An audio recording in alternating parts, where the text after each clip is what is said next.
I wonder what lessons you've been in the government of Zimbabwe for decades in various roles, including through a very turbulent period where your predecessor famously kicked out the whites and then the economy tanked and now it's rising again. I wonder if you would summarize the lessons that your country has learned from that experience.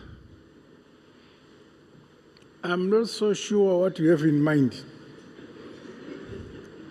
But let me say, our economy has faced challenges. I'm sure you're aware.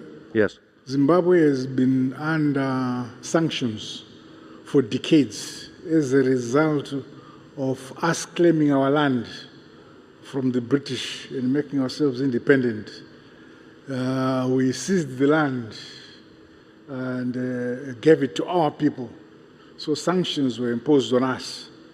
But in spite of all that constraint we have developed, and we are happy that we have developed on our own, and we feel very independent.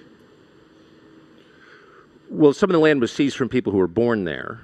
So I wonder if there's a lesson about targeting people on the basis of their skin color. Do you think? Can I hear you?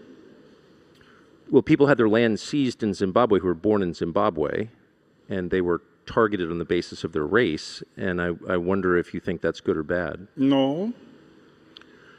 Land did not belong to a race. It belonged to Zimbabweans. Right.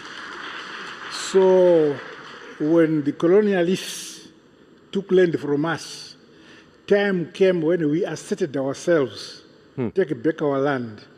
And those who wanted to have land at the same basis as the African people of Zimbabwe remained.